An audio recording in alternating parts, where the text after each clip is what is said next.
between every two human beings, there is a very narrow bridge that goes from one of our hearts to the other's heart. And we have the capacity to walk one at a time across the bridge and land in the other's world. And when we land in the other's world, the other can show us around their world, and we can get to know their world from their perspective. But we have to leave our world behind. So if I want to visit your world, I can't bring my judgments or my opinions or even my desire to fix or change or help you, because that's going to get in the way of seeing your world. So I have to leave all that on my side of the bridge, cross over into your world, and then you show me around. But what happens when you bring uncluttered listening to another's world? We'll make it out and fall in love tonight. Spending time with you and being in connection with you for the little bit of time that we got to in person was some of the most impactful, powerful stuff that I ever got to experience. It was just it felt like, and I don't remember if I told you this at the time, but it really felt like being seen with such unconditional love. It was just such a beautiful feeling and such a beautiful experience. And so it really stuck with me. And all these years later, it still has.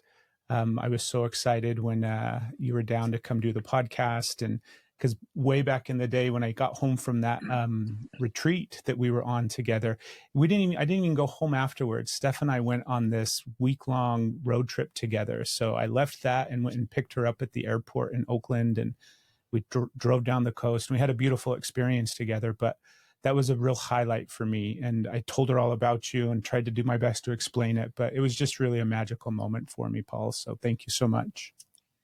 Oh, thank you so much for saying that. You know, my first reaction is to go, oh, really? Did I really impact you in that way? And then I remember you too. You know, we were in it together. We were in that moment of connection with one another. And so, of course, I understand that.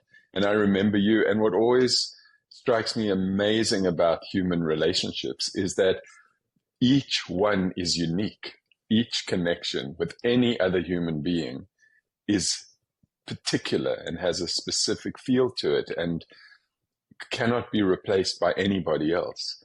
So even though it was years ago and it was brief and we had that time together, it just lives on in me. You know, it lives on in my heart. And so when you say it, of course it's there. It makes complete sense. It's beautiful. Yeah. Well, we've got plenty of time to get into all sorts of different fun things. And so I think one of the places that I'd like to start is I would genuinely just like to learn more about you. And we're always diving into childhood things on the podcast. And a big chunk of Steph and I's healing together has been really exploring the inner child and going back and doing that deep shadow work with our little bits and pieces and all of those kind of things. So I would love to hear your more about you and your childhood and what it was like growing up for you and the things that stuck with you and impacted you, and really just anything you'd like to share or feel comfortable sharing. Thanks. Yeah, well, I grew up in South Africa. So I was born in 1961 in Johannesburg, and I was born into a white Jewish family. And I was the youngest of three kids. I had two older brothers who were 10 and 12 years older than I was. And I had obviously two parents who were older than I was. So I lived in this household. I was basically born into a household of adults, is what it felt like. And so from a very young age, the world I felt very small in relation to these big people that I shared my life with.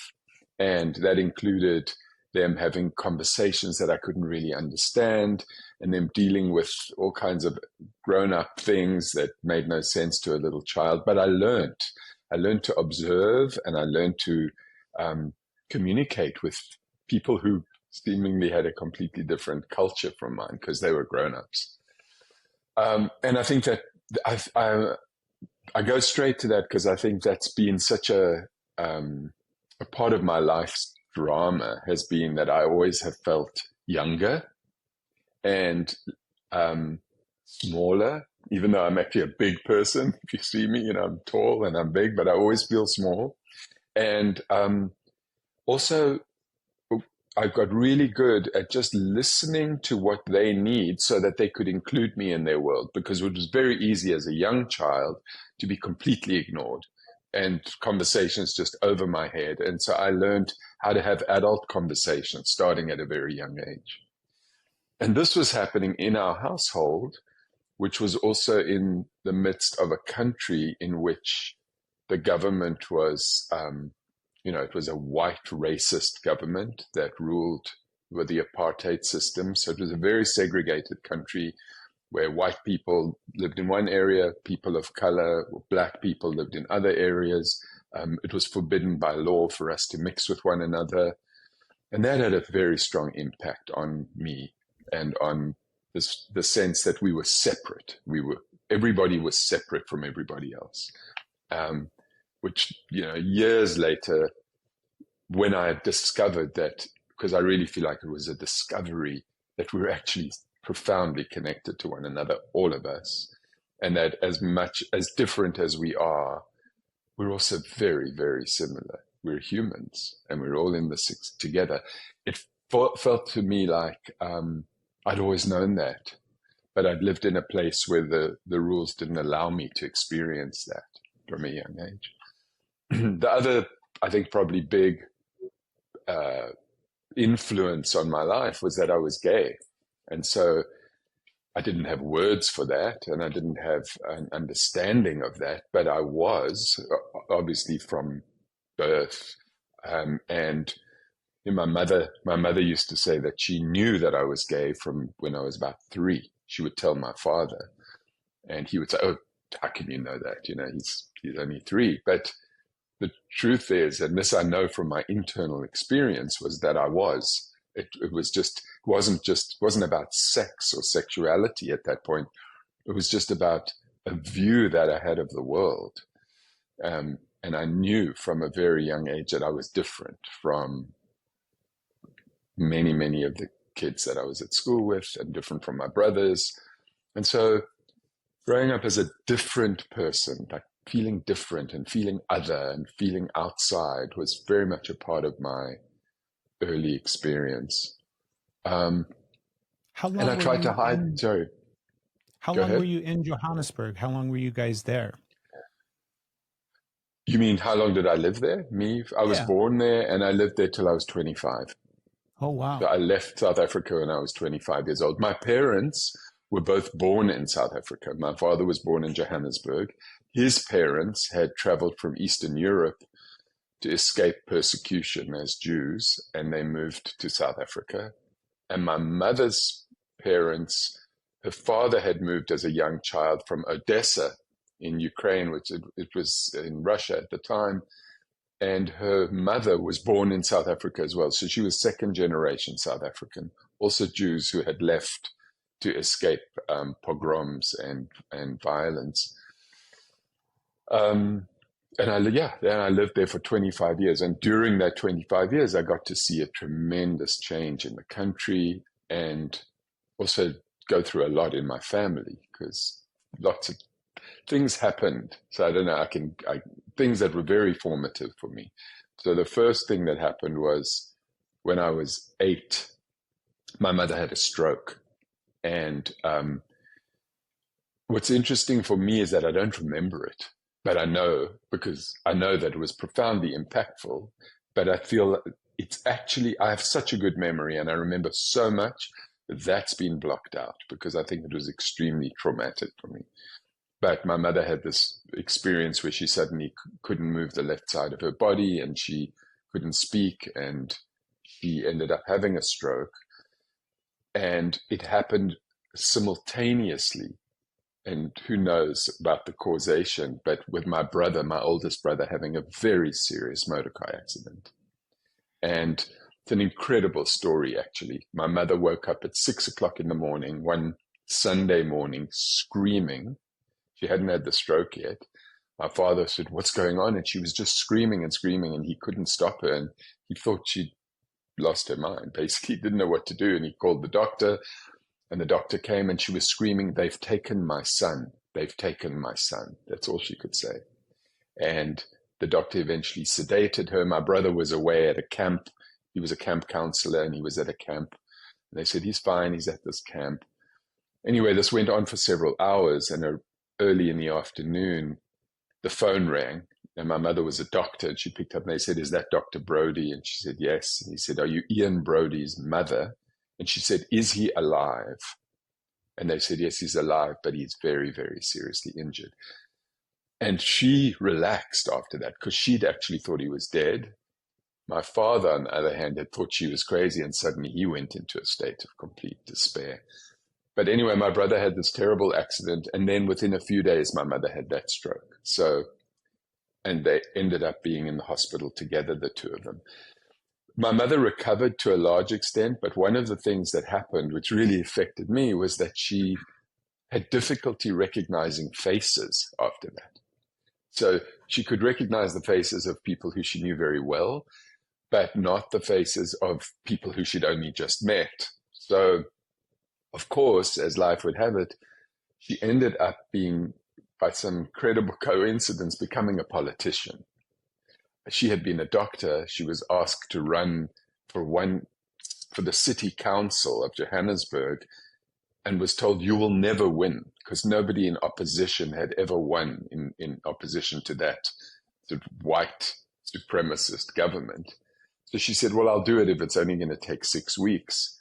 She ran and she won. So she was suddenly a voice of opposition on just at the city council level. But because Black people didn't have the vote in South Africa, and she stood for human rights, she became an unofficial representative for all people. And our house suddenly became flooded with people coming for help, asking for housing and for electricity and for water and for all kinds of things that they needed. And my mother was suddenly a politician doing the work, more of a social worker really, but it was the work of politics. But she couldn't recognize faces. So I would go with her everywhere I went. I would walk with her, and I was young at this time. I was like 10, and I would be her memory.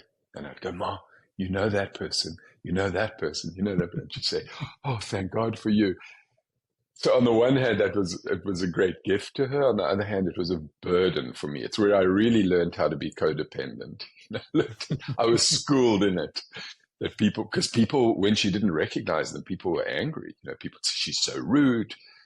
She's such a bitch. I heard someone saying about her, and I'd say, Ma, that person's calling you a bitch. You better go say hello to them, So, so that, these were all, there was so much that formed who I now see I am today. And we haven't reached my 20s, which were extremely formative. But do you have any questions that might help me? Absolutely. I'm just go like, ahead, I'll Dave. let you. I don't have questions. I'm just like, the fact that all of that happened when you were 8, and now at 10, you're your mom's basically eyes and memory. You're like, this is where you're her advisor at 10. I'm just, there's so much in your story, so much that you experienced in that space. I'm really fascinated and excited to keep this conversation going. my brain to be able to do that at that age, to go through all of that at that age. And then it's quite a story. It's quite an experience. How is your brother with that? Was he able to come through? He was. He did recover from that accident to a large extent, but ended up actually going to fight in a war in Israel. My brother, in 1973, was a soldier in the Israeli army and went through significant trauma in the army and witnessed a lot. But he's well. He's well now. He's still around. He's 12 years older than I am. We have a great relationship. He lives in California. But it's interesting to me because there was a lot of trauma in his life, and it seems to have been something that happened. And then I look at my life, and I know it's, on the one hand, it was a lot to go through. On the other hand, it feels like that's what I was born to do. Because so much of the work that I do now, and we'll get to that, I'm sure, was formed around those early years. And the ability to listen to other people and to listen as an outsider and then identify with people, or to be the memory to my mother, just feels like it was so natural. And you know, by the time I was 12... Today's episode of the podcast is brought to you by Woolly. Let's talk about what's in your clothes. Most fabrics today are loaded with synthetic fibers and microplastics. And every single time you put them on or wash them, those tiny plastics are shedding off into the air, into the water, and even into your skin. That's why we love Woolly clothing. Their apparel is made from all-natural merino wool. No microplastics, no synthetics. Just high-quality, comfortable clothes that work with your body and not against it. And merino wool isn't just soft and comfortable. It's temperature regulating, moisture wicking, and naturally odor resistant. So you can stay cool in the summer, warm in the winter, and fresh all day long. Plus, it's biodegradable and sustainable. So when you choose Woolly, you're not just upgrading your wardrobe, you're making a smarter choice for the planet. Right now, listeners of the podcast can save 15% off of everything over at Woolly. Click the link in our description and be sure to use promo code Steph and Craig to get that discount. Wear better, feel better with Woolly clothing. I had about 3 or 4 friends who were people in their, they must have been at that time in their 30s and 40s. So my mother they had been friends of my mother's who became friends of mine. And so they would come, I remember 2 women in particular. One would come and pick me up in her car. And when I must have been 12 or 13, and we would drive, and she would talk to me about her problems and her life and take me to get ice cream. So on one hand, she was taking care of me as a kid, but I was listening to her problems and helping her with them. And it felt so natural to me. I enjoyed those friendships. But it was an unusual childhood. I don't really feel like it was particularly a childhood. There are only a few aspects of my childhood that felt like childhood. The one,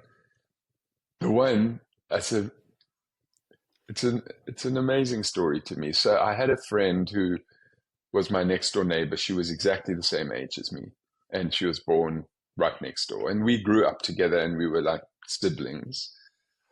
But when we were very young, we must have been 6 or 7, we started playing together as 2 girls. So her name was Hillary, and my name for this game was Melanie. And she called me Manny, and I called her Hilly. And we were Hilly and Manny, and we played as Hilly and Manny. And I'm not quite sure what our relationship was, but we definitely weren't lovers. But we had a house together. We had this little house that we created, called a pixie hut. And we used to entertain fairies and pixies and goblins, and we had this whole world. And then outside of the pixie hut, we had a factory with different stones that we collected from the rocky mountainside next to where she lived, actually. And the stones would be pulverized into different powders, and then we would sell the powders. We had a shop. There was no one else involved, just the 2 of us. But we had all these imaginary characters who would come and buy the powders, and they were magic. They had magic, they had magic properties, these powders. And the freedom and I have a feeling that there was something about being 2 girls together, because I don't think that I had any sense that I was a girl, but it was fun to play as a girl because I could just be myself with her. And maybe it took away that idea that boys and girls have to now get married or something. That was gone. We just could be 2 friends having fun. And then my older brother, not the one who had the accident, the one 2 years younger than him, one day walked past us and he saw us playing and we were having fun. And he said, "You 2 are definitely going to get married one day." Just said that, and off he walked. And it ended the game. It was because he brought in something absolutely unknowingly, but he brought in something that changed the relationship. And suddenly we were back in the world, and there was that expectation of us. And Hilly and Manny never got to play ever again. It was over. Oh, that's so sad.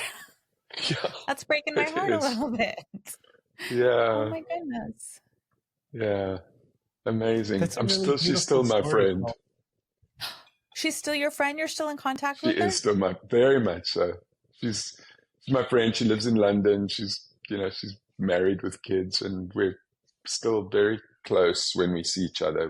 But we're in contact all these years. My oldest friend, we've been friends for 64 years.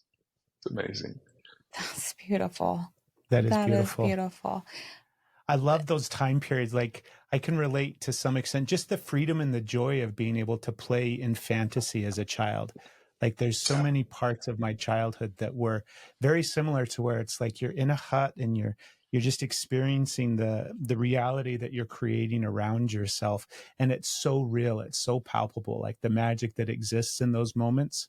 It's actually something that we've really been trying to bring forth into our everyday life today still, is tapping into the beauty of just the freedom of being able to create those things and see those things and feel those things, and, you know, try to snag a hold of some of that energy that existed as a child and try to incorporate it into our everyday life today still, because it is so magical to have those experiences. I wanted to ask you, Paul, when you look back, because I think over the course of our lives, we have different relationships with our parents as we go through different versions of our development, right? So our parents play this role at childhood and adolescence and teenage years, and then into adulthood.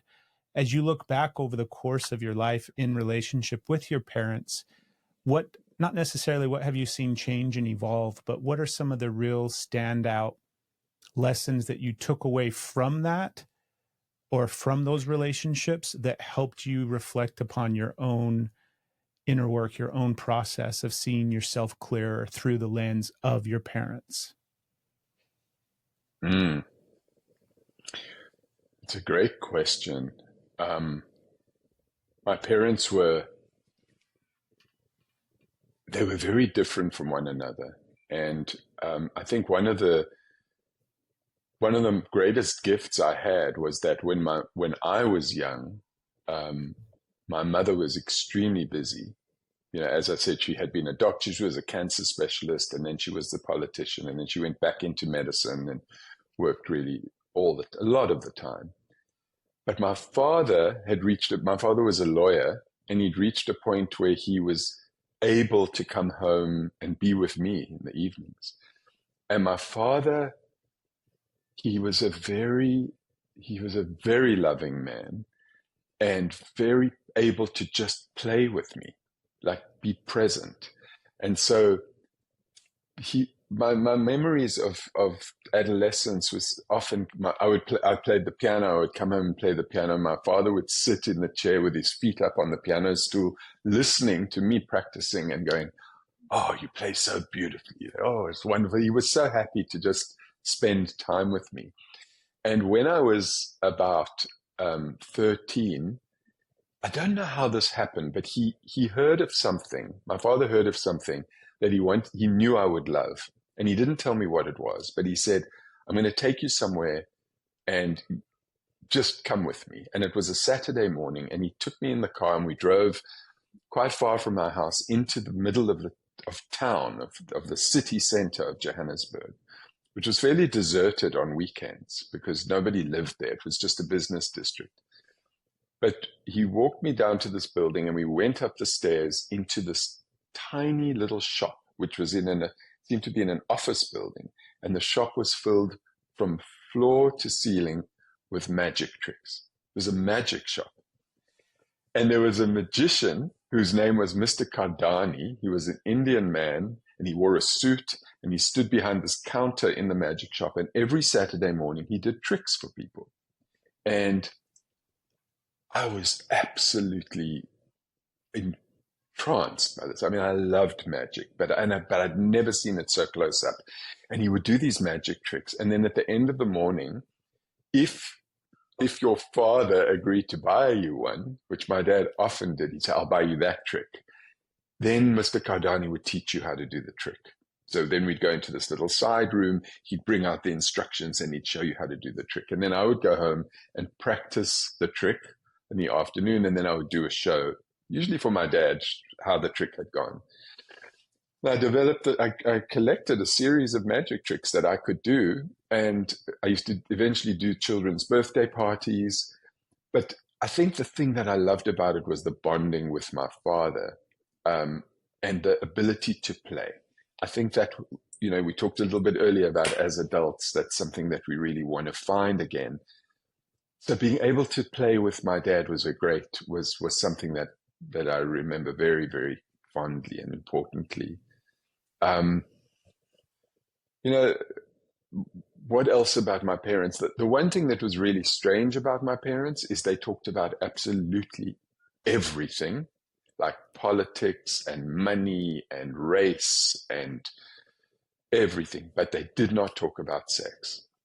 Sex was not something that was spoken about in our household. It was as if it didn't exist. So I think that had a profound impact on all of us. The idea that sex cannot be talked about. There must be something shameful about it. There must be something unspeakable about it. So that had an impact on me, because becoming a sexual being and growing up was done completely inside of me, not having anyone to talk to about it until I was a lot older. And the other thing that I'll just say about my parents is they were brave in terms of speaking out against a government that was truly evil. It was a racist, evil government. I don't even have any doubt about that. I can just say it because it was so clear. And that whole system ultimately ended. And they both spoke out. My father was a human rights lawyer. My mother never stopped speaking out about the inequities and the badness of that. And so that gives me courage to this day. When I think of my parents, and especially right now, I'm thinking, how safe is it to say things when you feel that things are wrong? Is it okay to speak? And I think, well, my parents did. And they were white, and they were professionals, so there was some protection. But at the same time, they took risks, and I appreciate that about them. Yeah. So take us into your 20s, and you said you left Johannesburg when you were 25. Where did you go? So when I was for that? Well, when I was 18, as was in South Africa, all white boys had to go to the army. That was the law of the land. The only way out of the army was if you went to university and studied something. So at 18, I didn't want to go to the army for a whole host of reasons. And I decided to go to medical school. So it was the British system where you go straight from high school to medical school and you do 6 years of medical school. So at least I was out of the army for 6 years. That was part of the thinking why you take a long course, But also, I don't think I thought too deeply about going to medical school, but it made sense to me that I would be a doctor because I just was already, as I told you, spent so much time helping people, taking care of people, just felt like I could channel that into medicine. And I went to medical school, and my first few years, there was medical school, which was a very intense experience, dealing with illness and dealing with dissecting bodies and just things that I'd never imagined I would have to deal with, and suddenly I was. But I was also dealing with coming out as gay. And what I mean by that is that just coming to really accept that that's who I was. And it was very difficult and painful because it didn't fit any of the expectations that the world had for me or had for people. And so that took a lot. I think of that now as a tremendous gift. The gift of being something that you have to tell people you are, even though it may not be popular, even though people might not like it, you have to do it. And it felt like a ritual of claiming myself, which I think so many people long for now. I actually think particularly men long to be able to say, this is who I am. I'm not what you think I am. This is who I am, So I got to do that and came out to all my friends and my parents and the whole family. And I went to visit my brother, my oldest brother, Ian, who was now living in California. He had moved from Israel and he was living in California. And when I visited him, Today's episode of the podcast is brought to you by Routine. We've been on the hunt for an electrolyte powder that we can add to our water each day, and we're excited to tell you that we've found it. Morning Routine is a special blend of organic lemon, apple cider vinegar, Himalayan sea salt, and all the other essential electrolytes that you need for each day. Morning Routine is also non-GMO, it's organic, it's dairy, gluten, sugar, and soy-free, keto-friendly, 100% vegan, and made right here in the USA. It's made with organic lemon and doesn't contain any synthetic dyes or preservatives. There's also zero sugar, which blew me away. I tried it for the first time recently when I was outside doing yard work on a hot day, and it seriously made me feel like a kid again because it tasted like a fresh glass of lemonade. Right now, listeners of the podcast can save 10% off anything at Routine. Head over to yourroutine.com/Steph Craig and be sure to enter in the promo code Steph Craig at checkout to get that 10% off. Start your day off right with Morning Routine. Your body will thank you. by an incredible coincidence, I met a community of gay people who lived in Northern California.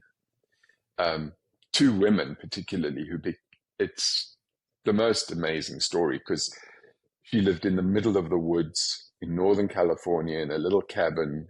Her partner was away for the weekend, and my brother was helping fix her roof, and he'd left his boots at her house. And so he said to me, I'm just going to go and pick up my boots from this woman's house. Come with me, and then we'll go to town. We'll go to a restaurant. So I had not told him that I was gay at this point. But I was bursting to tell someone, and I hadn't. And we arrived at this house, and we walked in, and there was this woman sitting at the table, and he said, this is my brother Paul. He introduced me to her. Her name is Cherie. He said, this is Cherie. And then he said, Paul, I'm just going to go get my boots. And he left. And apparently, she remembers this. I said to her, can I tell you something? And she said, I was 21 or 20. And she said, don't tell me. You're queer, right? And I said, how do you know? And she said, welcome to the family, honey. And it all happened in about 30 seconds, this. And so he walked back in and he said, okay, I've got my boots, let's go. And she said, no, he's not going with you. He's staying with me. And he said, are you? And I said, yeah, I'm going to stay with her. She said, pick him up in 24 hours. And so he left, and I spent 24 hours with her. And she totally shifted my story about what it meant to be gay. You know, she'd grown up in San Francisco, and all her friends were these gay men and women. And I got that it was much more than about sex. It was about a view of the world and a spirituality, and I belonged. God, these people were my people across the world, you know. So this was while I was at medical school, and I went back to South Africa and continued medical school. But every December, I would come to visit my friends in California. So I started to have a life in California as well. And when I was 24, I was in my final year of medical school, and I'd gone to California and came back for my last year. And 3 months into it, I developed a lump in my armpit. And medical students were notoriously worried about their health. You know, everybody thought they had some illness. So I kept thinking, you're just being hypochondriac. You're a hypochondriac. Stop it. But it really was there. So eventually my mother was this cancer specialist. So I asked her, and she felt it, and she said, I'm sure it's nothing, but you should probably just have a biopsy. So I had a biopsy done by a surgeon. And a couple of weeks later, the surgeon called me and said, I want to speak to you, and I want you to come to my house. And which was very unusual, not to go to his office. And I drove to his house and sat with him, and he's told me that he said, you know, when you had the lymph node, and I did the biopsy a couple of weeks ago, he said, I know you're gay, and I know you've traveled to California. And he said, you know, there's this new illness that's happening over there. And so when you were under anesthetic, I tested your blood for what was called HTLV3 at the time, which is HIV now. But he said, and I'm so sorry to tell you, but you've tested positive. So this was at 24 years old. And at medical school, we hadn't even been taught about it yet. There was no AIDS in South Africa. It was just starting to happen in a big way in the US. And my friend, Cherie, and all her friends were dying. And I knew it, I knew it in California, but I kind of had this bifurcation in my mind. And so I really thought that I was going to die. I mean, what we knew about it, it's so funny because now I think I Googled it, but I definitely didn't Google it because there was no Google. So that's how the memory works. But I probably went to a library and opened books or read in the newspapers that there was like a 70% chance that I would be dead within 2 years. And this was, that experience has been an experience that I have spent my rest of my life trying to understand and make sense of, is what is it to know that you're going to die? And of course, we all know it.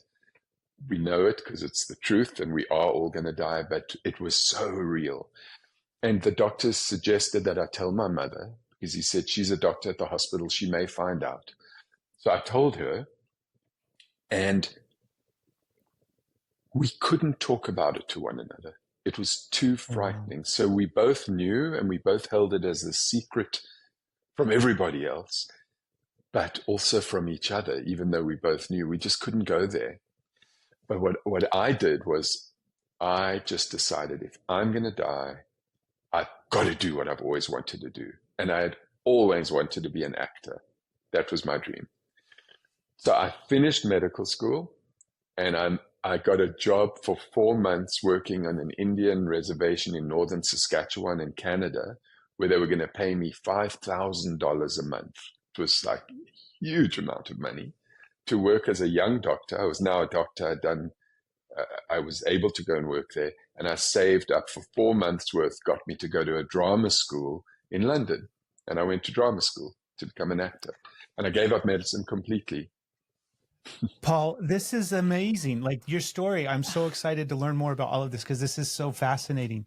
I want to go back. Well, there's lots that I want to go back to. Yeah.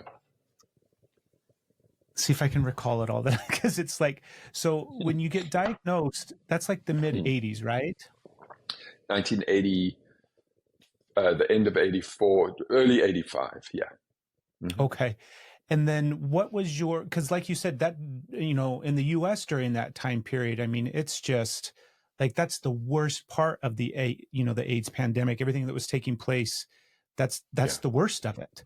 And so what was the process for you? What took place for you? Did you start treatment? Or were you removed? Like, I'm so fascinated because in my head, I'm sitting here processing it to a certain extent, right? Where you're removed from that scenario. So you're not in the US, you're in South Africa.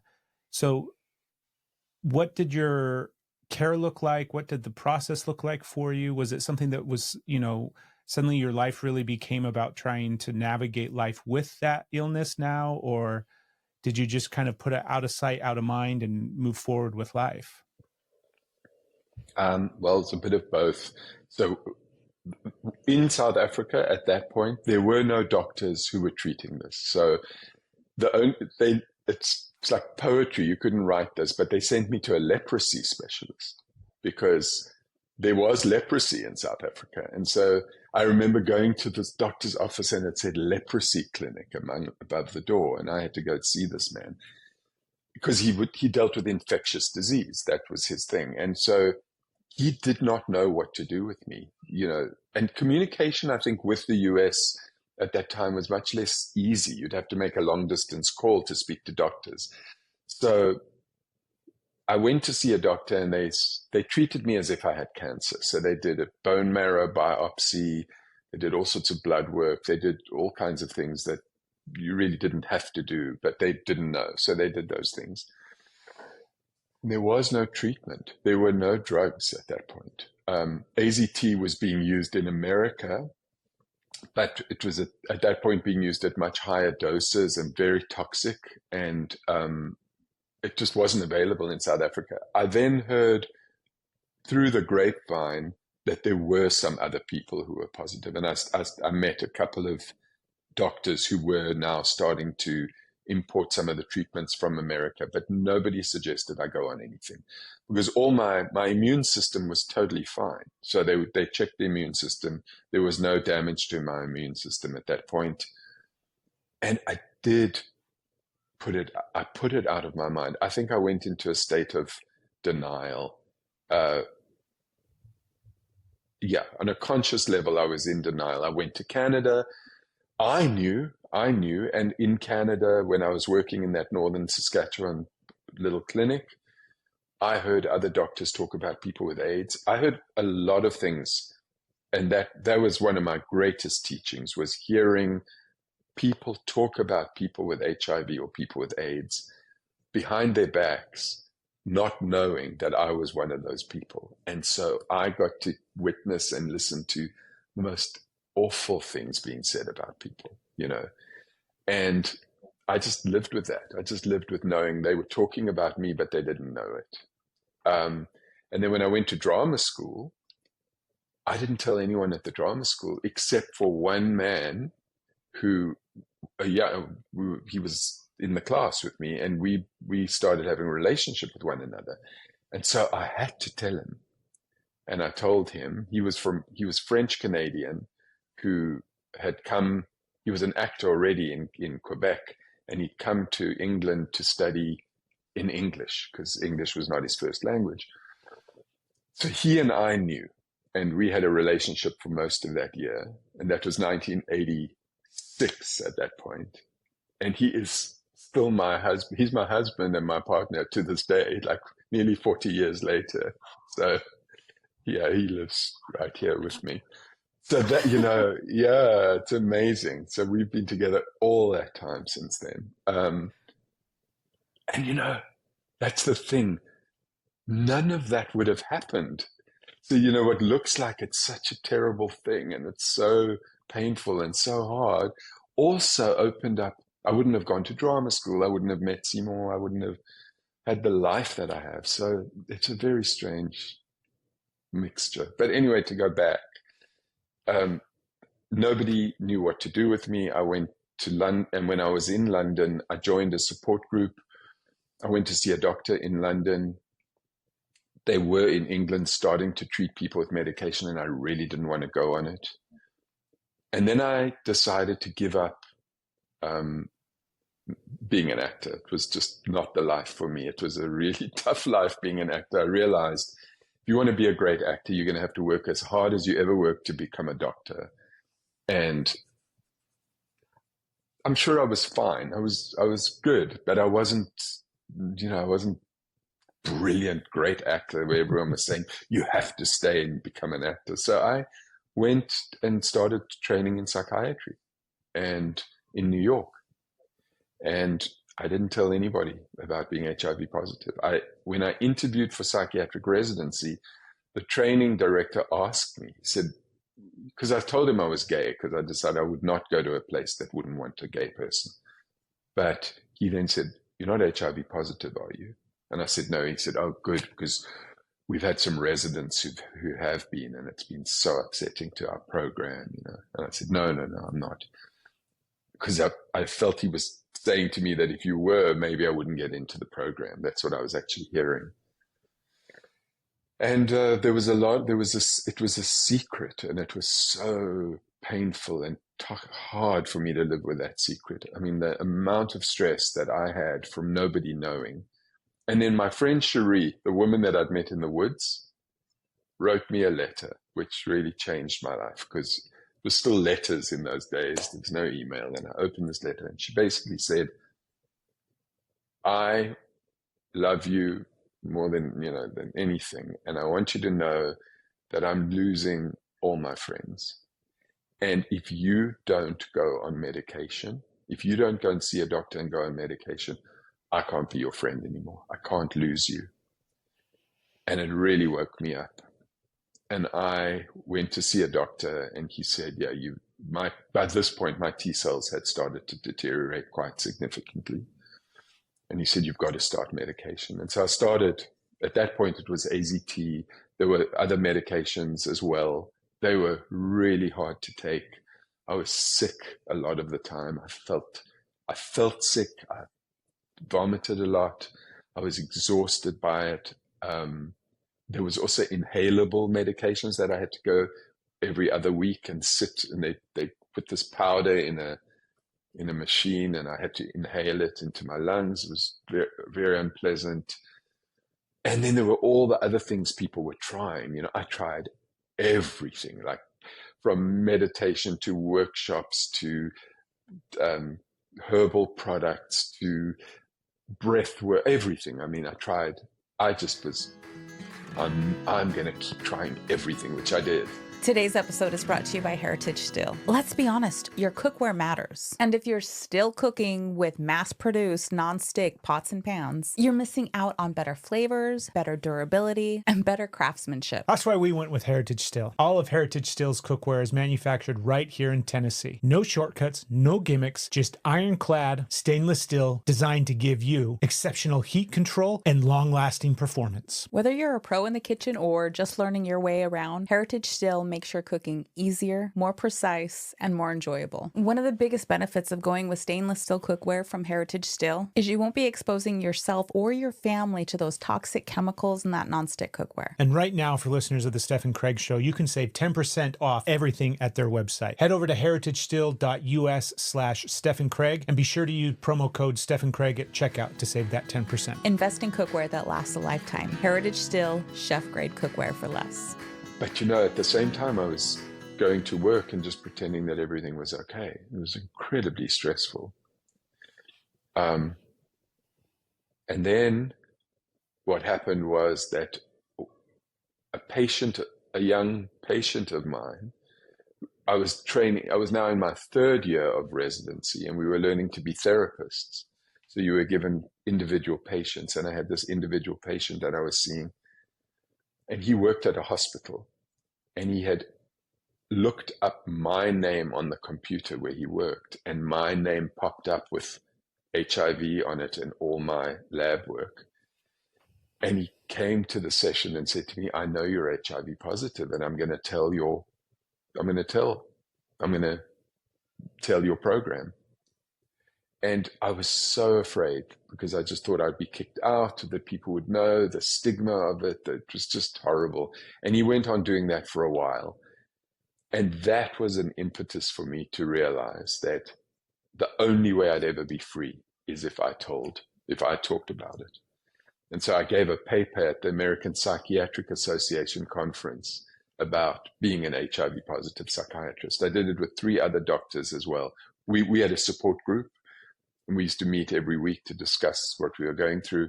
We only used our first names because people were afraid of their last names being used. But 4 of us gave this paper to a small room of like 30 people or something. But the doing it was, again, a coming out, a liberation. And that changed my life, because being able to speak about it, I mean, the fact that I'm speaking to you about it, as I'm speaking to you about it, there's still this little voice in my head going, are you crazy? Why are you telling them this story? You know? But I've told it and I've written about it, and it's not a secret. But for part of me, talk about those little child parts, part of me that learned at such a young age to hold secrecy, that part's like, don't tell. That's not a good idea, you know. But I did, and so that really changed the trajectory of my life. The telling that story. So much beautifulness, Paul. Thank you so much for sharing all of this stuff with us. I think it's really, it's just a pleasure to hear, but also it's like, and pleasure's the wrong word. I realize that's not the right way to describe it. It's an honor to get to know you and for you to open up in this space, and everything that you're sharing is incredible.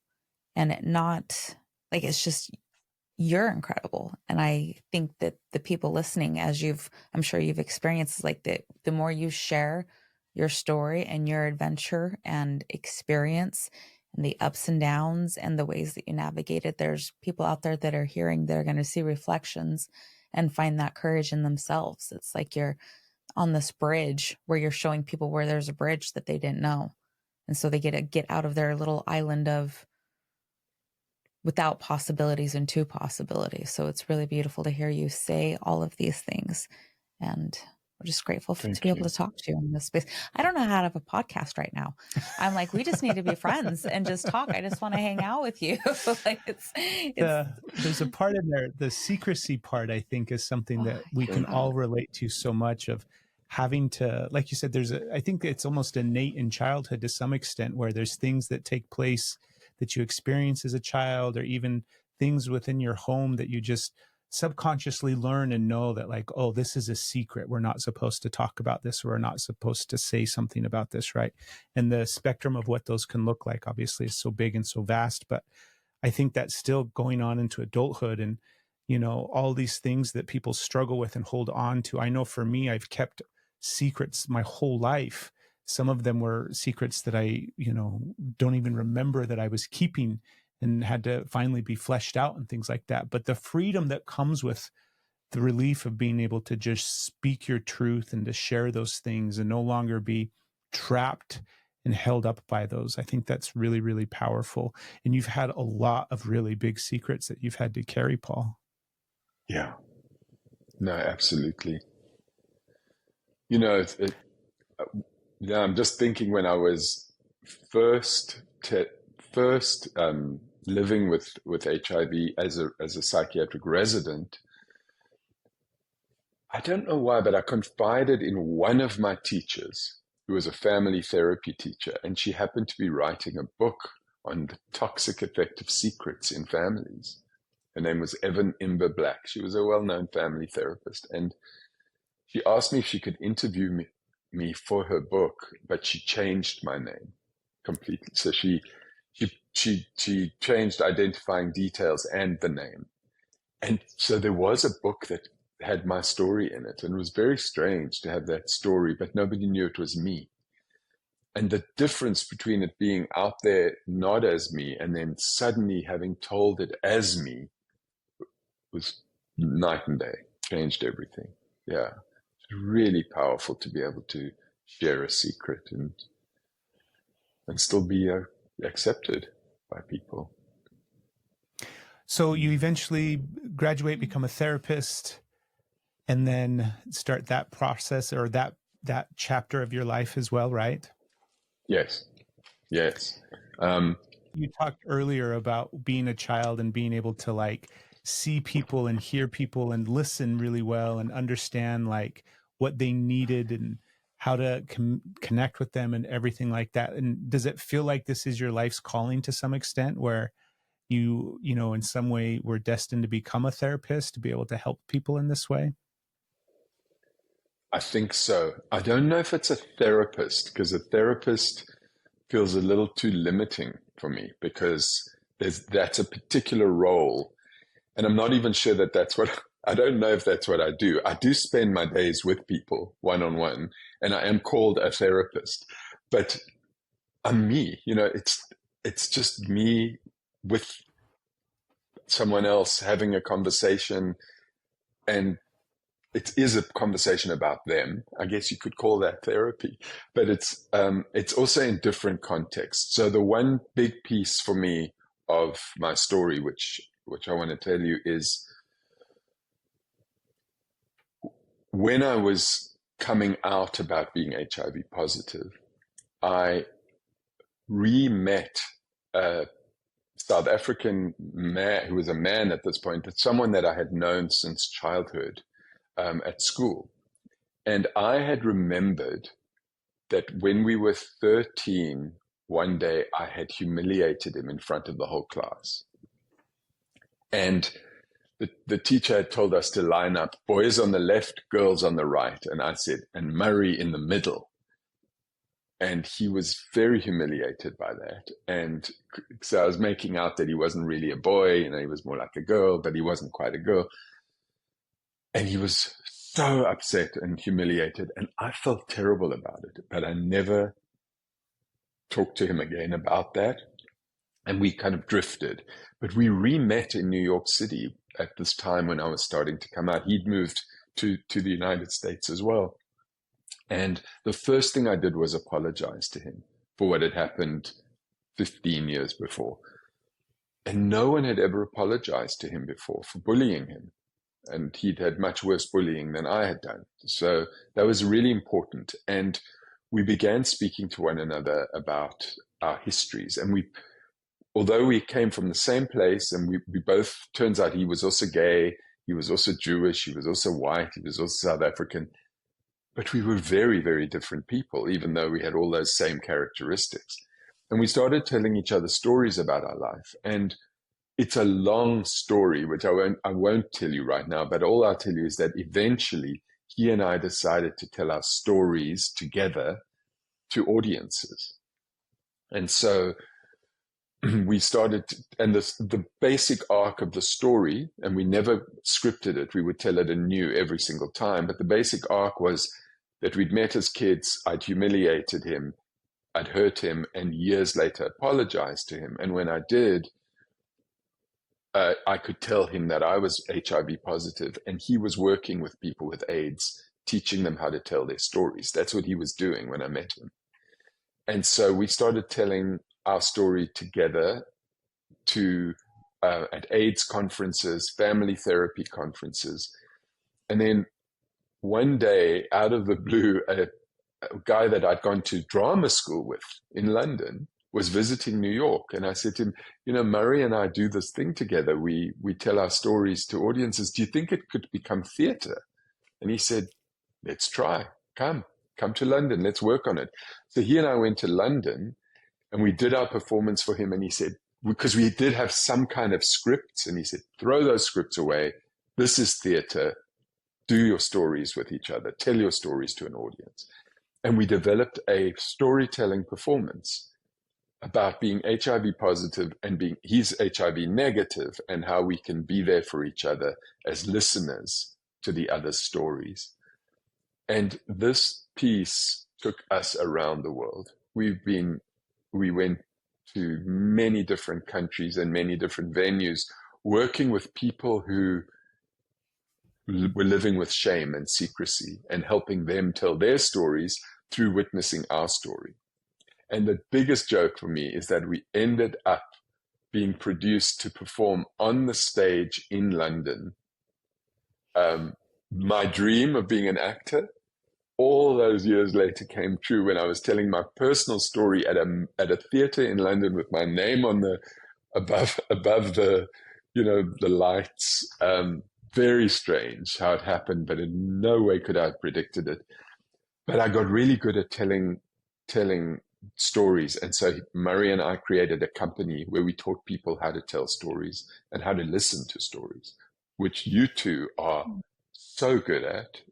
The two of you are extraordinary listeners. And I know it because I can't believe what's coming out of me with the two of you, because I really believe it's being created by how you're listening to me. So I just want to thank you for that.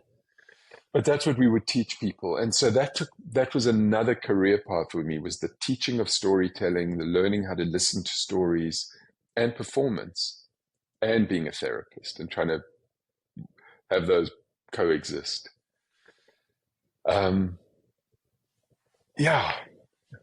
I'll just stop there, and I've said a lot. So I'll just see what.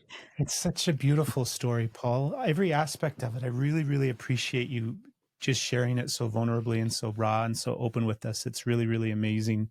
And it's funny that you talk about, like there's, in our relationship, we have learned over the years the importance of being able to, yes, communicate and talk and express, and really be able to like say the difficult things and drop down into those emotions that are buried, and, learn how to be able to communicate not just effectively, but vulnerably. And it's only within the last couple of years, I think, that we put together the other part of it, where that real vulnerable communication doesn't exist and can't really exist unless there's like vulnerable listening, like somebody there on the other side really showing up and being able to hear you through all of it. And it's such a critical part. And it's the thing that I think really I mean, we credit so many different things with like saving our relationship. Depending upon the week, we've got something else that saved our relationship over the past 13 years. But I think that listening part of being able to really sit with each other without any of the other stuff coming up, right? The other stuff might be coming up inside, but being able to just almost hold it back and keep it at bay and, you know, just really be present with the other person, I think is so critical and so important. And I love how you just said that it feels like, you know, what you're able to share and express almost becomes richer and more full and more true and real and honest if somebody across from you is really willing to show up and listen. We have a new podcast sponsor, and it's one that I'm really excited about. It's Nutrotonic, and they make authentic Himalayan Shilajit. I've been aware of Shilajit for several years, but hesitant to try any of them because there's a lot of fake ones on the market. But when Nutrotonic reached out and wanted to partner with us, I thought I'd give it an honest try. Well, I've been using it for several months now, and I have to say I love it. Nutrotonic is the only brand to sell rare red Shilajit, which is the most healing. It's high in fulvic acid, and it's the most effective type of Shilajit on the market for boosting testosterone, blood circulation, and overall balance of your hormones, all of which reduce common intimacy issues like ED, low libido, and can even help with menopause symptoms. The other cool thing about Nutrotonic is their Shilajit comes in a couple of different options for you. I went with the resin, which I'm a huge fan of. They've also got drops and gummies. Right now, listeners of the podcast can save 15% on anything at their website. Head to the link in our description and be sure to use promo code Steph Craig to get that 15% off. Nutrotonic, authentic, rare, red Himalayan Shilajit. Give it a shot. You're going to love it. Right. They're not, yes, exactly. And they're not separate. They actually create each other. You know, the listening creates the telling, which then feeds the listening. It's like this back and forth of co-creation. Yeah. Yeah. Mm. Well, I don't even know, Paul. I've got 1,000 questions. I was thinking about all the different avenues of things that we could talk about and the places that we could go, and like tapping into your wisdom of being a therapist all these years and all these different things. And truthfully, I think it's just a real pleasure to hear your story. I think it's been a real gift to sit with you and to hear your life experience. And I know that people that are listening are going to benefit from it as well. Is there anything, babe, that you wanted to express or say or ask? Like I said, I know that you're probably in the same boat that I am when it comes to. I'm like, we have to do this again, first of all. Like, and it doesn't have to be a podcast, but I would like, it can be, but I would like to like continue these conversations with you. This is definitely something that I would like to build upon, but keeping like this space, and that's, you know, balls in your court for that, on how that feels for you. I do also want to get into the amazing work that you're doing now and where you are now and what's going on, what you're experiencing, how I just like want to. Yeah, it almost seems like you've had these phases of life, right? So many different parts of your life. Like, what's this phase of your life look like now? What are you excited about? What's lighting you up? What's your passions in your work right now that are really fueling you? Yeah. You know, I think the big shift that's happening for me now is, as I said, I always felt young, and I always felt like there was so much to learn and so much to take in and trying everything. And I did. I've done a lot of things. I've loved having experiences. I always have. And so every kind of workshop and work with psychedelics and different kinds of therapy, and every man, how we met, you know, I've been hungry for the riches that life can offer. And for me, experiences have been much more important than possessions. You know, things are nice, but they don't hold it for me. Whereas doing something where I learned something has been really amazing. But I think the shift now is that I don't feel young anymore. I am starting to feel like an elder. I don't feel like an old person, although I'm starting to be aware that that's coming. I hope it does, because it will be quite an experience. But I feel like it's beginning to really land in me that I have something to say. I've been through a lot, and it's now time for me to offer that back to people and to really be able to give give people what I've received from so many different teachers and experiences over the years. So that's a big shift for me. And it's just feeling very organic. It's just feeling like, well, that's actually where I am now in life. It's in some ways, it feels like father energy. It feels like the father energy of being able to just be a good father and realize that that's what so many people need. And in that space, but like my father sitting with his feet up on the piano stool, if I can just be with people and be the good, loving, holding father to people, I can make a difference. So what I've done is I've written a book, and I've been writing it for the last I started writing it as soon as COVID happened and we were in lockdown. That very first week, I said, now write the book, because for once I couldn't go out. I couldn't go and see to distract myself with other people. So I wrote a book proposal, and I have a book which is on my computer. It's almost done, and I do have a publisher, and it will be done. It's going to be published, sometime in the next several months, and it's called Story Medicine. That's what the book is about. It's about the stories that live in the background of our lives, that shape our lives constantly. And then when we become conscious to them, we can choose if they're stories that we want to have, or whether there would be different stories that we'd rather live by. And so it's how do we shift from stories that are just habitual, that have been handed down to us, to stories that we choose to tell. And it also includes this story that I've just told you of my life. Several of these pieces came out so fluently today because I have been writing them as well. And I'm excited about this book. I have no idea if it'll be read by, I have no idea, 5 people, or I have no idea. It's not up to me. I really feel like it's just an offering. We'll see what happens to it. But I'm very happy that it's written, because I've always wanted to write a book, and I never have. And so this is happening. I'm also finding myself being asked to teach in ways that are very exciting. I was asked just last month to co-lead a week-long retreat with Esther Perel. Do you know who she is? And, we do. We're big fans of Esther. Yeah, so Esther asked me to co-lead the workshop with her, which also felt like the young part immediately was like, oh my God, I'm going to be leading a workshop with Esther Perel. Can you do this? And then, hold on. Yes, you can. You absolutely can. And I did. And so I'm going to do another one with her. And I'm also doing a lot of work with couples now. And the couples work is very informed by a particular kind of couples. It's called encounter-centered couples transformation.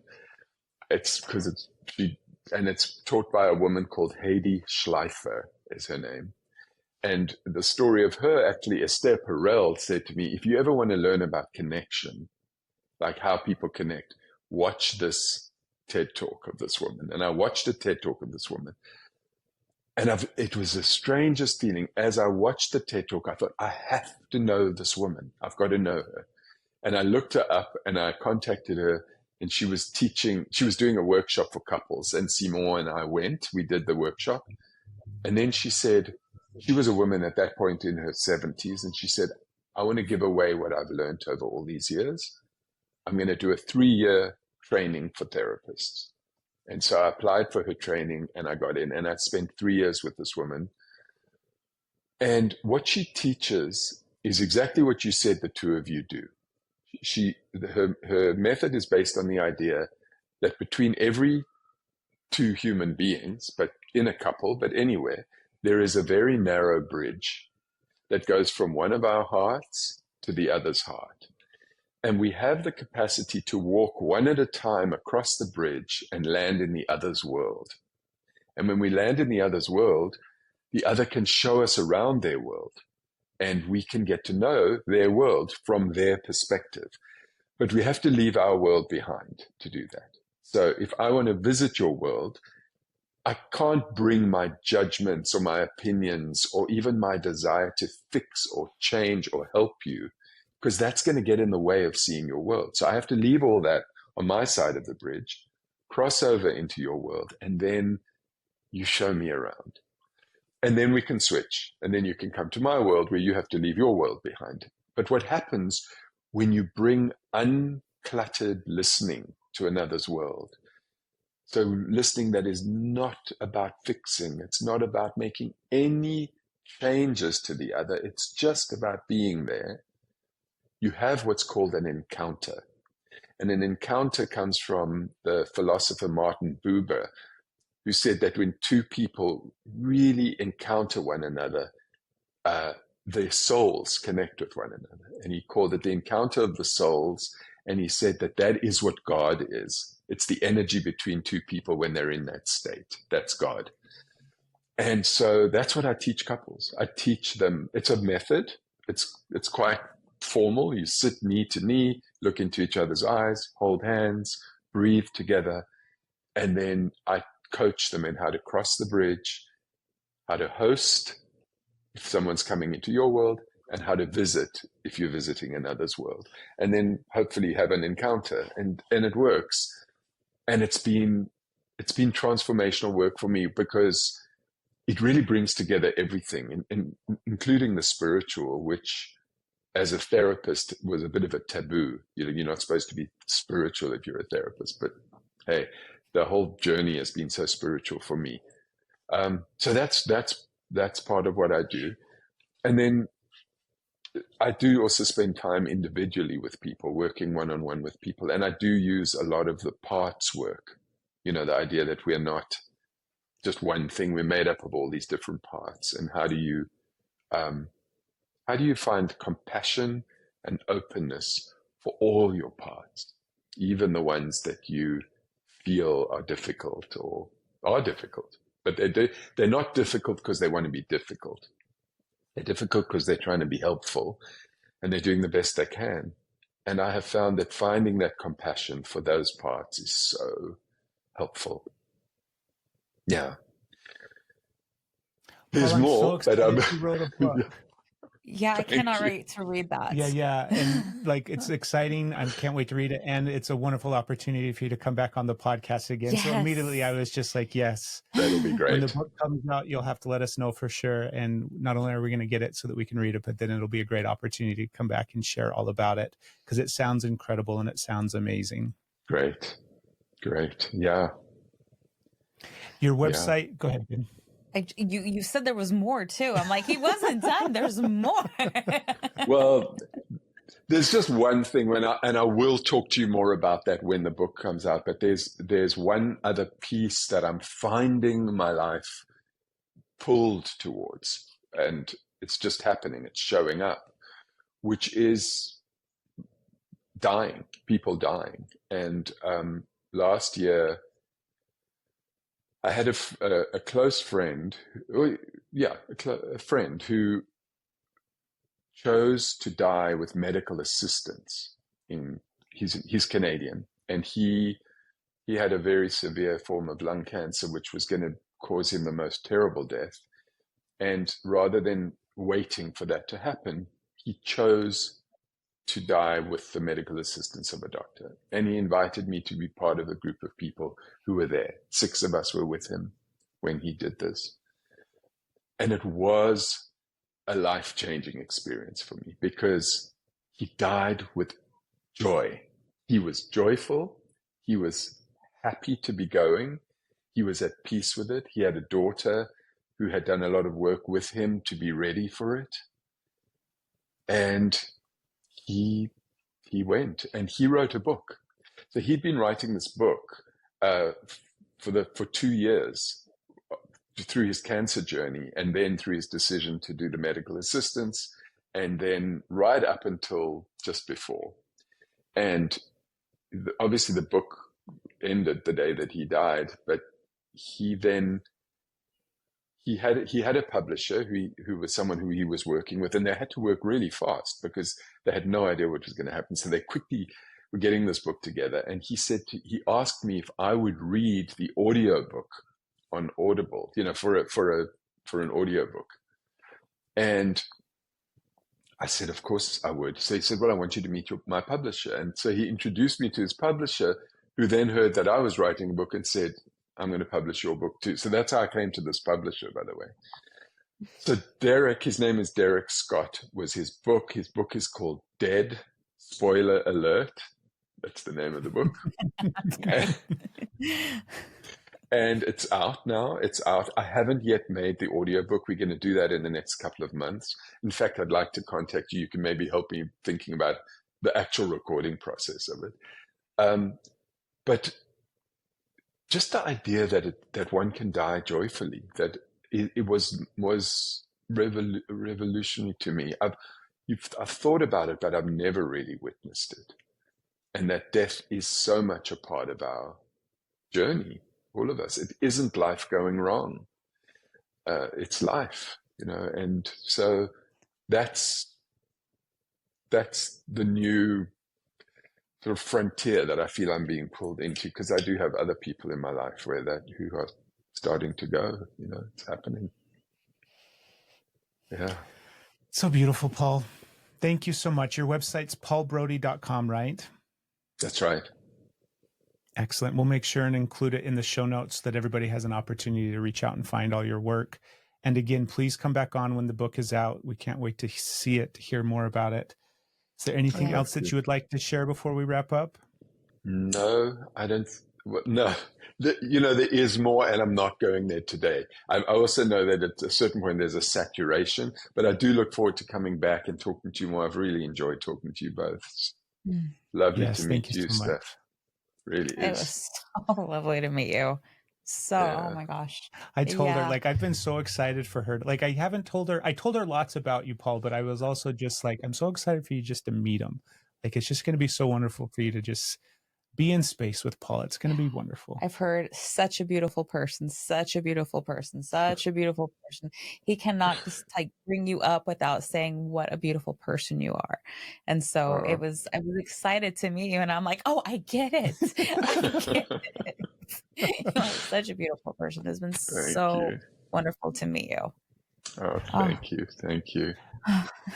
Okay, everybody, thank you so much for tuning into this podcast. And it's, I feel so silly with our tagline sometimes, babe, but we'll go ahead and throw it out. Do it. Expect the best. Do it. Plan for the greatest. We got a wild ride. Wait and see, you and me.